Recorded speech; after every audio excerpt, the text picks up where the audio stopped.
I am Vinnie Tortorich, and folks, it's Vinnie Sunday School. Your good intentions have been stolen. Don't worry. I'm here to help you get them back. And, I should really pay attention when I do this stuff because I want to get the camera side by side because we got the beautiful Miss Gina Grad here today.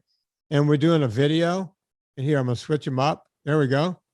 Now look at us. Me and Gina on video, folks. For the first time. They said it would never happen, but here we are.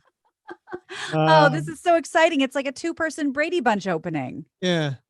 The Vinnie Bunch. The Vinnie Bunch. The Vinnie Bunch.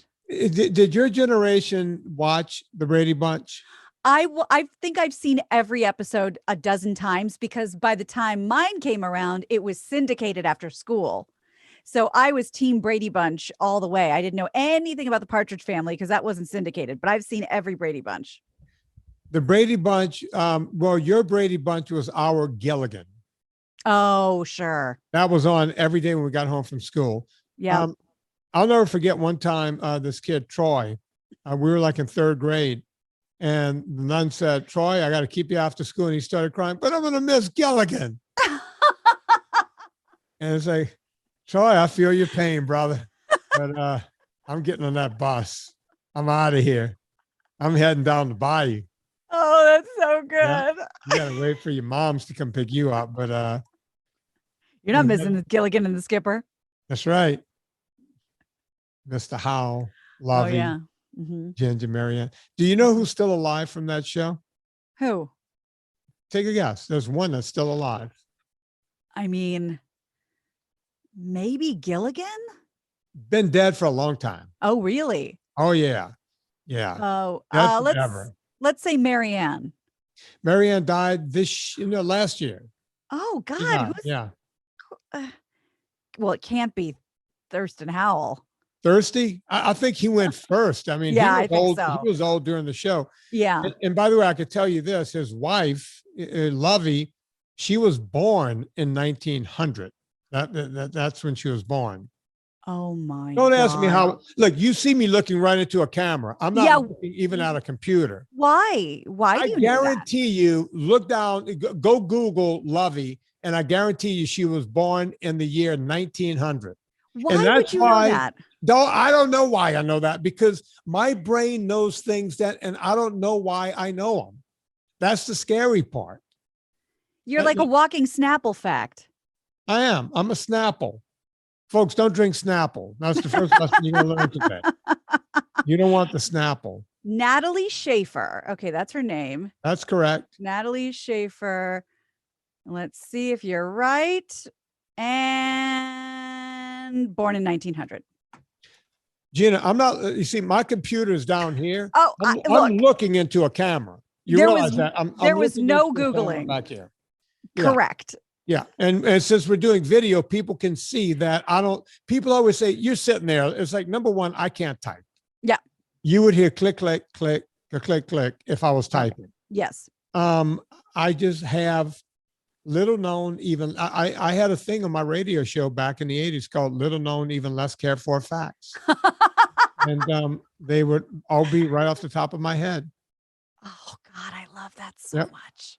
And I even created a jingle, Little Known, Even Less Cared For Facts. And then I would start doing those. Oh, that was the whole show. I would love to do a show of just 10 minutes of you rattling off these facts. It's scary, Gina. I love it. And I have no idea how I know it, but I have this weird brain. And it's funny that you asked me to remember, anything past E = MC squared, and I'm just off the page. But you asked me when Lovey was born? Yeah, 1900. No, November. We still didn't get to the one Gilligan Isle person that's still alive. Oh, yeah. I have no clue. Tina Louise, still with us. You go ahead and Google that, Gina. Hold on. Go on. Look at Gina. She's going at it. That's why you got to watch these videos because you'll see Gina over there. That phone. Ginger? Yep. Ginger's 87. That's correct. Well, she still looks good. Still with us. Yep. Wow. That is I did not see that coming. God, she was so hot. Remind me to tell you a story when the mics are cold again about Okay. Ginger. I got to ask, were you a Ginger or Marianne guy? I was a Mrs. Howe guy. I love it. See, there's Ginger guys, there's Marianne guys. It's like, look, And the number lesser one, known Mrs. Howell guy. yeah, I looked around. I was into cougars before cougaring was a thing. Right? I figure every guy in America was into Ginger, Marianne, but it's like, hey, we get off this island, there's some money to be had. That's You're a right. smart man. That's right. And You're a very so smart man. I was into Lovey. Yep. That's so great. With those hats. Oh, yeah. She looks like she's going to the Kentucky Derby every day. Either that or Carmen Miranda. Oh, She has some right. Carmen Miranda hats too. The fruit hats. I always wondered, look, it's like they went on a 3-hour tour, a 3-hour tour, a 3-hour tour. And they had a lot of luggage for that tour. Now, that's a very good point. Yeah. Now, Gilligan wore the same thing every day, but it, for some reason, from living on an island, it looked pretty damn clean. Never got dirty. Skipper, same thing. And the professor always had the same shirt, same slacks, same shoes. Of course, those shoes never got beat up. Right. Right. This is, I can't believe I've never made this connection. And when I bring it up on the Adam Carolla show, and I'll say, guess what Vinnie pointed out that was staring at all of us in plain sight? They had luggage for a 3-hour tour. This is ripe for conspiracy theory about how maybe they tanked the boat. Look, Gina. Yeah. I'm not on an island right now, right? Correct. Okay. Hang on. Okay. He's moving. Look at my chucks. What has he got? Oh, boy. Those look like those have been to the moon and back. Exactly. They're all scarred up from sweat. I get on the rowing machine. Mm-hmm. I'm pointing. It's right over here. I work out, do the squats. I got my chucks on, what have you. They're on an island. They can't even clean their clothes. Yeah, that costume just screams soundstage in Burbank. So that was always a problem for me. Yeah, I get it. Mr. Howe had extra clothes. Yeah. He had a lot of alcohol on that island. A lot of it. He was always sipping on a drink with it. Where did all the alcohol come from? Yeah. I mean, I guess you have time to make Pruno.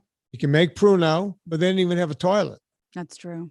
A Pruno, you need a toilet. Now you can find enough, you could ferment enough, vegetation to get some liquor. So, I mean, look, it wouldn't be delicious. No, but that guy was having gin and everything else. These are very, very good. I don't know if they're the best questions or the worst questions. Because this was a Sherwood Schwartz vehicle, right? Oh yeah. So nothing ever made sense. No, it's like, I think he was high the entire time. Yeah. Agreed. But Ginger had a lot of wardrobe. Marianne had a bit of wardrobe, and Mrs. Howe had a steamer trunk full of wardrobe. Real quick, because I know we have things to get to, but I have to ask, if you were to go head to head between Marianne and Ellie Mae Clampett, who do you go with? Ellie Mae. Okay. No, let me think about that. Ellie Mae is from Baton Rouge, the actual actress. Really? Yeah. And she moved back there after the Beverly Hillbillies. And she became, there's some actresses who kind of lose their mind and become the part. She kind of dressed like Ellie Mae for the rest of her life. Really? And she became very just uber religious. Like while dressed like Ellie Mae? Pretty much. Wow. Yeah, she became like a preacher or something. My brother would run into her, and she just died a few years ago. My God. Yeah. God, I asked the right guy. Yeah, I think the only one alive from that show would be Max Baer Jr. Not to be confused with Max Baer, the father, who was a Jewish boxer who killed several men in the ring. What? That's correct. Killed more than one man, I think, in the ring. A Jewish boxer. Yeah, Jews box. Wait a second. Max Bear Jr., aka Judd Clampett, is Jewish? No. That would be Jethro Clampett. Oh, Jethro. Sorry, that's what I meant. Jewish? That's right. You're blowing me away right now. Go ahead, look it up, Gina. I am looking it up. Look it up. His father was German Jewish. Thank you. Find out if he killed a man in the ring. They did a movie about his life. That guy from Australia did it. That Russell Crowe. Russell Crowe. Yeah, they did a Cinderella Man. Cinderella Man. That's about Max Bear. I had no idea. So, okay, you know what? You didn't realize it, but you did accept the challenge of just giving me these insane facts for 10 minutes. Yeah. You want to continue? I could do this for an hour. I could do it for 3 hours. I can do it for 5 hours. Well, take a road trip with me. You will be regaled. Oh my God. And I love this kind of stuff. There's something I have to ask you, and it's going to be more in line with a nutritional weight loss question, but I know you'll have the answer. May I? Mother, may I ask you this? Knock yourself out. If it has to do with Marianne Ginger or Max Bear Jr. Well, something tells me. Or Donna Douglas. Oh, wow. Then you'll be fine. Yeah. So, you know, by now I'm in all these keto groups online because it's just so interesting. I know I can't stop.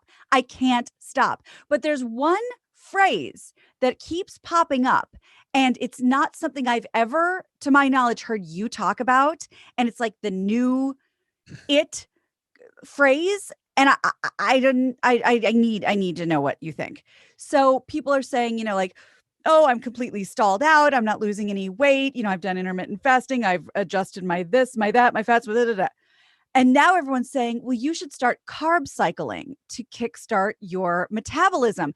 And everyone's like, oh, you just have, you know, whatever you want, this giant, you know, plate of pasta and eat till you can't breathe. And then the next day I lost 3 pounds. And that's carb cycling. So please talk to me about this. Gina, that goes into bro science. It has nothing to do with, there's no trickery. Please, there is no such thing as trickery when it comes to any of this. I really thought this was too good to be true. So I was like, oh, really? I can just give in for one night and go crazy and I'll lose 3 pounds tomorrow? One of my favorite ones was, and I'll explain why it doesn't work in a second. Early on, back when I first started doing this podcast, about 2012 or somewhere, everybody was saying, you could backload carbs. I'm shocked that one hasn't come back. You backload, bro. So in other words, let's say I got on my spinner and I went for like 3 hours on my spinner, right? And then you gotta bring your blood sugar back up to level again. So you backload the carb. See, these are all lies that people tell themselves so that they can go eat carbohydrates. Quit lying to yourself. You want to eat ice cream, go knock yourself out. You want pasta, knock yourself out. But no, you're not losing 3 pounds. It is not sparking anything. It's not getting you rolling again. And let me explain this, Gina. Now you got me mad. Good. Okay. I do this every day. I get on the phone with these people, this phone right here, and I talk to these people every day, over and over and over and over again. Vinnie, I'm in your group. Vinnie, I do this. Vinnie, I downloaded your PDF. I'm doing it all. I read your book. I watched your movies. I lost 50 pounds and I stopped dry. Now everyone in the group is yelling at me, telling me I'm having too much of this and not doing that or doing the other thing. And I'll calm them down. Shh. What do you have for breakfast? Well, for dinner. No. What do you have for breakfast? Well, let me think the way your liver thinks. Right. Get me up in the morning. Okay, I wake up in the morning, I have a protein and some fat. No. Was it labeled protein and fat? Was it? What did you have? What did you do? You woke up, what did you do? I woke up and had a cup of coffee. That's a lie. You just lied to me again. Really? Why did you call me a liar? Because you woke up and went to the bathroom. I said, wake up, tell me what you woke up. I want to know what you did. You did not wake up and go pour a cup of coffee. That did not happen. There's no human who wakes up. My dog, my cats, everybody, they wake up. The first thing we do is we urinate. Yeah. So it's been a long time. Stop right there. Yeah. Wake up, you urinate. Now take me from there. What do? Tell me what you do. I get my coffee. All right, good. You get your coffee. What you put in it? Cream. Kind of cream. Well, my husband bought this Delight, and I know I shouldn't drink it. But Yeah, it's hazelnut. hazelnut. Okay, it's a problem, right? It's a problem right there. Were Yep. you doing that when you? Well, yeah, that's the one thing I left in my diet. But you see, at the beginning, when you're fixing everything else, you can have a few slip ups around. You'll still lose weight. But then when your body corrects itself, then it starts hanging on to that. Right. Okay, what else you got? Well, for lunch, I just like you, Vin, I have a hamburger patty sometimes and put a little cheese on it. Really? So did you have any mid-morning snacks? Yeah, how did you know? I know because I'm thinking the way your liver thinks. Wow. You told me you woke up at 5:00. You had that creamer, not cream, creamer. I'm giving you one example. There's 1,000 different. Right. You had the creamer. Your liver is going to release, because of your liver, you're going to release, not your liver, because of your liver, you're going to release insulin, ghrelin, leptin, cortisol. And by 10:00, You're starving. you're gonna have a hunger pang. Not a pain, but a pang. Right. And what that is a very sharp, I got to eat something right now. Now, if you drink a little water, you would get past it. But most people go, where's that vending machine? What did Larry leave in the fridge over at the office yesterday? I can go heist. You start figuring it out. Oh, a couple of M&Ms won't hurt.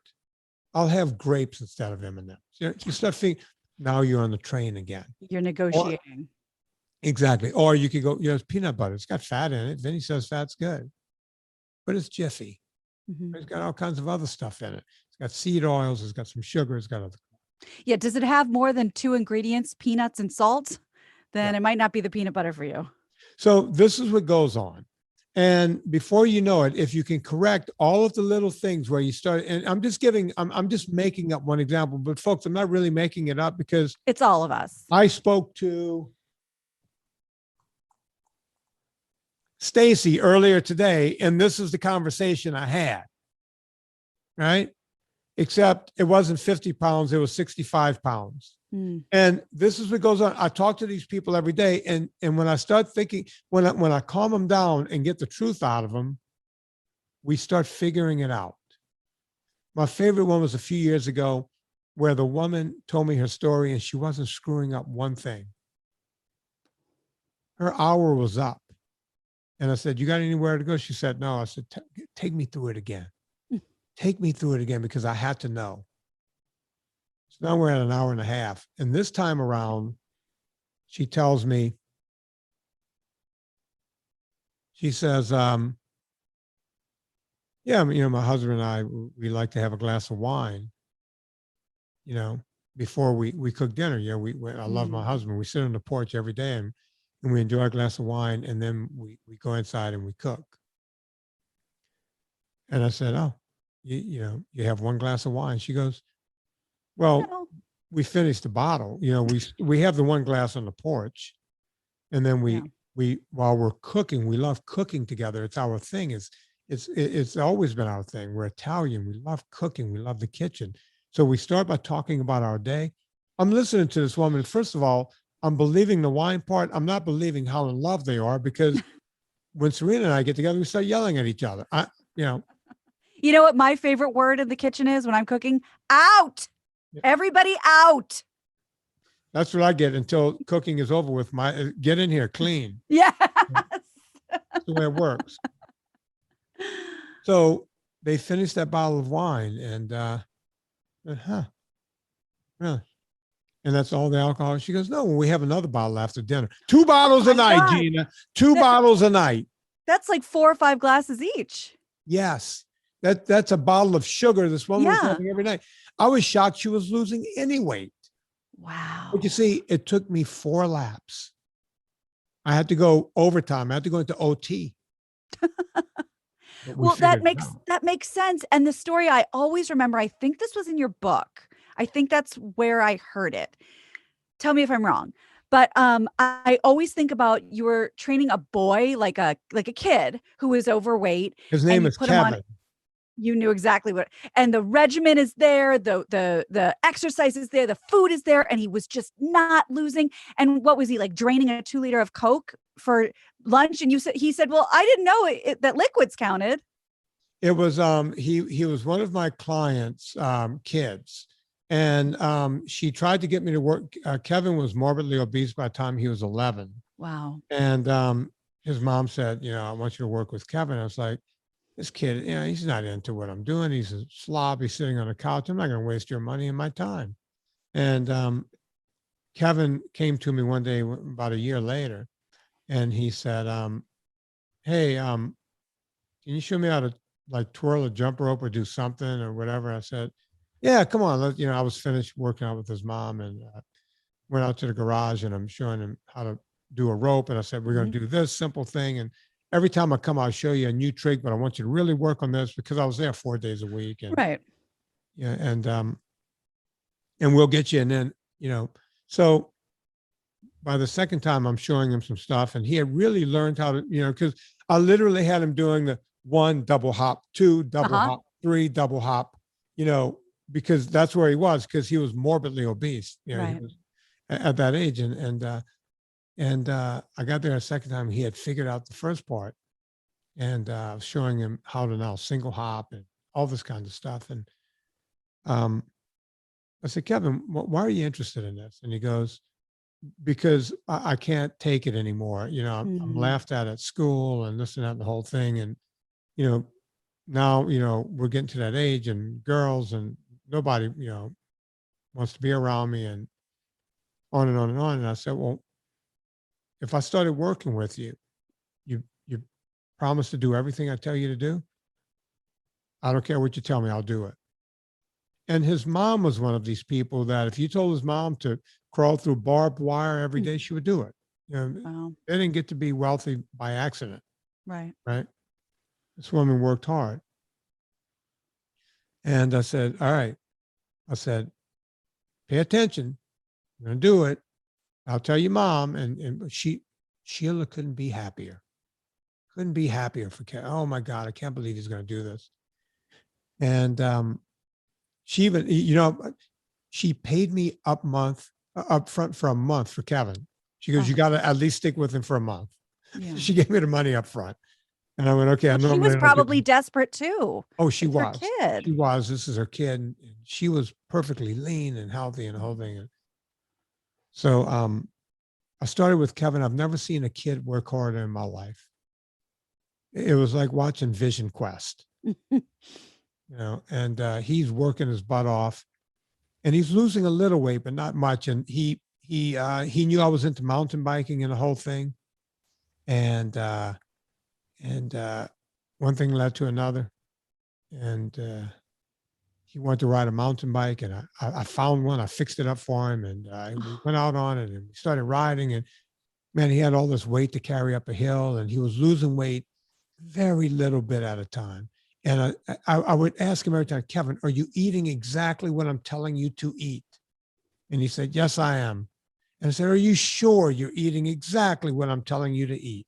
And he said, yes, I am. And he wasn't losing weight fast enough. One day, my younger brother called. This is the early days of flip phones. I'll never forget, I was in my red Dodge Ram pickup truck. And Kevin and I are going out to Santa Monica Mountains. By the way, I didn't even charge him for the weekend rides. Oh. I was like, Kevin, this is me and you, brother. And I brought him out there, and we're driving out there, and my brother calls, and I have him on speaker on the flip phone. And I said, and he goes, so Vin, you told me I can't have Coke. Can I have Diet Coke? And I was like, no soft drinks whatsoever. And I hung up the phone, and Kevin sheepishly said, so wait, Coke is off the table? Oh. And I said, yeah, Coke is off the table. Why? He goes, well, you never told me that. And I said, well, Kevin, I said no sugar. Coke is, you told me not to eat sugar. Yeah. See, this is kid logic. Yeah. You told me not to eat sugar. He goes, I said, well, Kevin, how many Cokes are you having? He goes, I have one with breakfast. I take one with me on the way to school. I get to school. I probably have 2 for lunch. Oh, He was having like 6 or 8 Cokes a day and was still losing a little weight. As soon as Kevin dropped that weight. Now, if you think I'm lying, Gina, if you think I'm lying, I'm still unpacking this room. You talk and talk to the audience about something. I'm going to go grab a photo I pulled out. I got to show you this photo. I'd like to see this. Yeah, I heard about this story a long time ago. Again, I think it was in the book. And it's so funny because you think like, oh, he's screwing with them, or, well, you didn't say don't eat it. But it's not just kid logic. I mean, of course it's kid logic, but it's all of us logic. We're not used to this. We're not used to this brand new diet plan. I thought Vinny was nuts when I met him. I wasn't used to this, so I didn't know the rules. And I thought, well, no sugar, exactly the same thing. Perfect. No sugar. All the Diet Cokes that I want. It's not sugar. You don't know how to retrain your brain until somebody tells you, and you're going to take everything literally, and you're going to take certain common sense for granted. And that's why we're glad we have Vinny. That was my filibuster. Okay. So Gina, I'm going to give you the chills right now. I'm going to give the whole audience chills right now. And folks, we're doing this podcast on a video. It's the first time Gina and I are doing video. So if you want to see what I'm getting ready to show Gina, you're not going to believe what I'm getting ready to show you. So I talk about this in a book. 1 year later, see, Kevin used to go to this fat camp every year down in San Diego. They called it sports camp, but all the kids that went there were morbidly obese and they knew what it was. They called it fat camp for rich kids. Right. And Kevin went down there every year. And so this was 1 year later. And he's not going to fat camp that year except to deliver a speech. Now, from Los Angeles, where Kevin lived, to the fat camp was exactly 124 miles or something like that. And Kevin and I went down there with him. And this is how we got down there. I didn't put this picture on my wall yet. I don't know if you can see this. Oh, you're cycling. That's me in the front in the yellow jersey, and that's Kevin right behind me on PCH. Oh we rode 124 miles in bikes down to that's a kid that couldn't walk around the block a year earlier. Oh my God. But, if folks, if you want to see that, go check out this video. That picture is going to be on my wall somewhere in this room. I'm still unpacking this room, and I pulled that picture. That's how much that picture means to me. If people think I make up these stories, if you think I'm making up this crap as I go, that's me and Kevin on PCH going down to fat camp on a bicycle. And that 120 miles. And by the way, and you know how hot it gets in the summertime down where we are. And that was Kevin. We were probably 8 miles at that point away from the camp. And I just said, just ride in my draft. I'm going to get you there. And he drafted behind me for 124 miles. And I have goosebumps. When we got to that camp, I pulled over and everyone knew he was coming. And he went up that driveway by himself. And I got to be honest with you, I started weeping. I'm a grown ass man. I started weeping at that point and hung out with Kevin for about an hour. And then got on my bike and rode 124 miles. No, you did back not. to LA. I had no way of getting back home. Yeah. And I have chills. That was my days of ultra cycling. And I used to do that kind of stuff on a regular basis. So yeah, I did a 250 mile ride that day. Unbelievable. And yeah. If people think I'm mailing this crap in and that picture will be on my wall, as it's been on my wall ever since then. That was like the mid-90s. That was the mid-90s when that happened. Guy never gained weight again. He's completely lean. Married, beautiful wife, and beautiful kids. Certainly not something he could have envisioned before. No, not in his wildest dream. Not in his wildest dream. And so that's the story of Kevin. And there you have it, folks. You're not going to get it, Gina. You're not going to get it by having pasta one night. But it has a catchy name. It's called carb cycling. Yeah. You want to cycle, get on your bike. That's right. I was hoping you'd say that. I'm so glad to hear you say that because as the Jews say, I bring you all these fakakta things I find from these Facebook groups because people are so into it. I have to ask somebody I trust, and I'm glad. Thank God I talked to you before I tried carb cycling. Yeah, well, Gina, look, you have something that most people don't have. You have my phone number. Hey, I have you. You're a phone call away. Yeah, you know, just text me, phone me. Thank you. What am I doing? I'm sitting here doing nothing, hanging up pictures of me and Kevin riding a bike. Well, unless I'm in a full tailspin downward spiral, I do try to save it for the show. Yeah. And look, folks, you know that we weren't prepared to have this conversation. I have no idea what Gina's got. I had to get up and go find the photos on the other end of the room. And there you have it. That's the story of Kevin. And if this has helped you, please let me know by, going to VinnieTortorich.com before you go to Amazon. Puts a little coal in the fire, gets my train down the track. We also have a super fan page. So you guys can help out there. That money does not go in my pocket. It goes to pay for this podcast so that we can keep it running for free. Gina Grad has a lot going on. For one, she's got a podcast that I never miss. It's called Easy Listening with Teresa Strasser and Gina Grad. Or That's is it right. Gina Grad and Teresa Strasser? Huh? Either way, it's Gina Grad and Teresa Strasser. It really doesn't matter. Alphabetical order. So we do that every week, and it's a lot of fun. And we have a Patreon, which is behind our paywall. We also do once a week, which is pretty grotesque. Please join us back there. And I have Grain-Free Comfort Food, which is a food blog inspired completely by Vinnie and Anna. And I've been doing that for a long time, and it's free and it's just fun to do. So please visit me at grainfreecomfortfood.com.